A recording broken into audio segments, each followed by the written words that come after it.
Well, welcome viewers to the third entry of our Flatten the Curve video blog. I am Daniel Fung from the Move Up Communications Department, and today I'm thrilled to be joined by Vivian Ho, a Move Up executive counselor who comes out of Coast Mountain Bus Company. So thank you, Vivian, for taking the time. Thank you for having me, Daniel. Always a pleasure. So, in this episode, we're really going to focus on some of the news that has been coming out of public transit here in BC lately. And unfortunately, it hasn't been good news that we're going to be talking about. But before we do that, it might help for some of our listeners to get to know who you are, Vivian. So, tell us a little bit about yourself.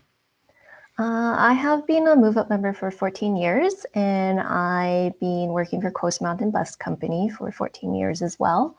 My role is operations assistant. I deal with administration of transit operators on a daily basis.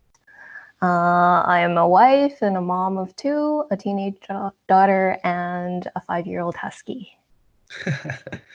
Excellent. So you know what? Let's dive right into this, and I want to use what you mentioned about your family as a springboard into our conversation. So obviously, when this whole COVID-19 situation hit, and we had governments across this country starting to put together lists on what services that they deemed critical, it made sense that those who are connecting. Who are part of our transportation services, public transit, would be a part of that. And how did that make you feel? And how did that make the people that you work with feel? I feel honored to be a part of the essential workers. My coworkers and I are proud for our jobs and the service we provide to you. And as you should be. So you know, then as the weeks went by and we started seeing the federal government announce funding for different private businesses, airlines, and those types of things, and yet nothing on the public transit front. Did that strike you as being unusual? And what was the sense that you were getting from your colleagues about that? It actually didn't faze me. We've pleaded to the government many times over the years for money and funding, and it's never been quick. There has been some coworkers that had been panicking about layoffs, and finally the layoffs happened and we still don't have funding. So, for some of our viewers who aren't as familiar with the structure at Coast Mountain Bus Company and TransLink, Move Up is not the only union there that's representing workers. The workers that we have tend to be in the administrative areas, as well as instructors, transit security, those types. There are other unions there that represent the transit operators and some other job classifications. So, obviously, we won't speak for them. But generally, everyone is kind of in the same boat in that they know that with these transit cuts now, it's not only affecting the people who are being laid off, but the services that are being cut are going to greatly hinder the ability for other frontline workers. And we're thinking of healthcare workers, cleaners, grocery store workers, for those people to be able to get to work reliably and safely. And what people don't know is, once you cut a service, it does a lot of damage, and it really takes a long time for it to go back to running the way it used to be, if it ever gets back to there at all. So, is that something that you can elaborate on?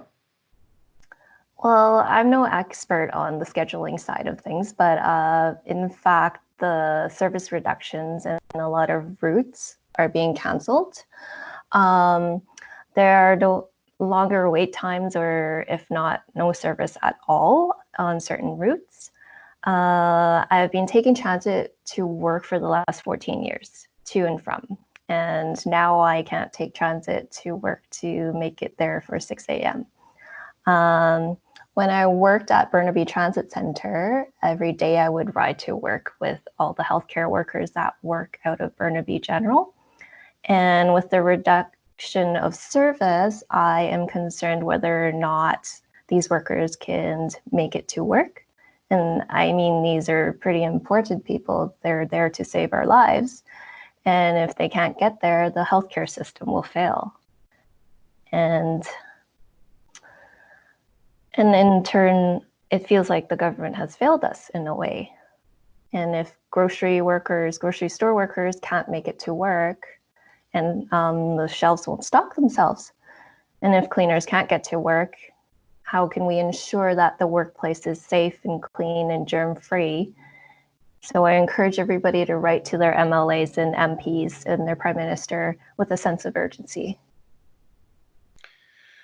And I can really hear that urgency in your voice. And I know right now you've been assisting our union office with a lot of projects, and part of that means constant communication with a lot of your colleagues at Coast Mountain Bus Company. What have you heard from the people who have been laid off? Folks that have been laid off are extremely stressed and emotions are very high at the moment. So much uncertainty and angst amongst them. I'm trying to be an advocate for us, but I cannot do it alone. We have to band together and create public awareness and get some government funding.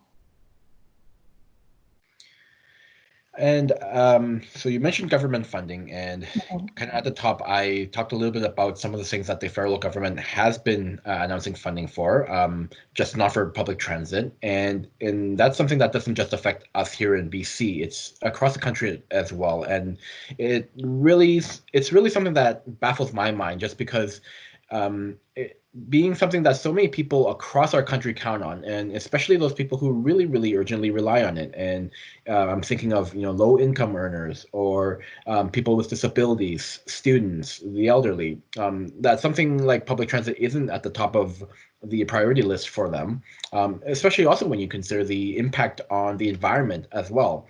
And even if we don't personally take public transit, every single one of us really knows someone who does, or someone who is reliant on it. I was thinking about some of the news that have come out recently, and one of those things was the Canadian Football League looking for government funding, maybe as much as $150 million, and that the federal government was looking into that request. So now, don't get me wrong, I love football. I love the CFL, and I don't want to lose the CFL or any other sports for that matter. But still, I can't really comprehend why it seems that there's more consideration being given to professional football than there is to public transit.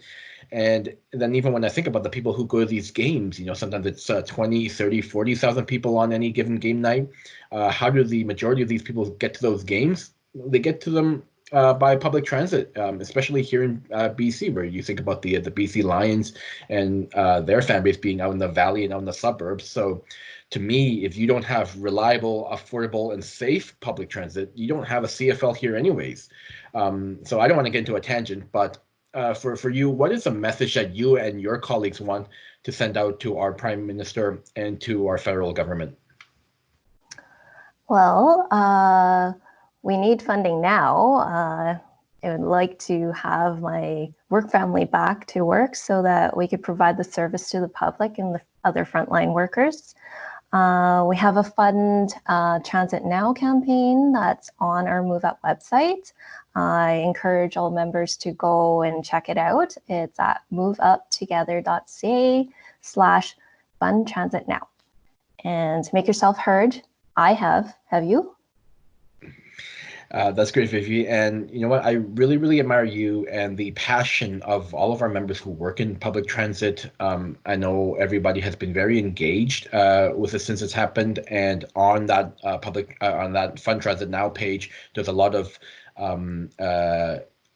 suggestions on what you can do to make your voice heard. So again, that website is moveuptogether.ca/Fund Transit Now. And there's also links to other resources out there that are coming from other groups, including petitions that you can add your name to in order to spread this message.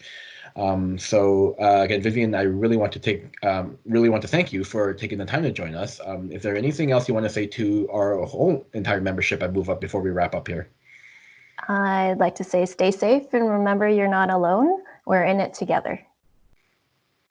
All right. Thank you so much, Vivian. I really appreciate you taking the time. Please stay safe yourself, and we will talk again soon.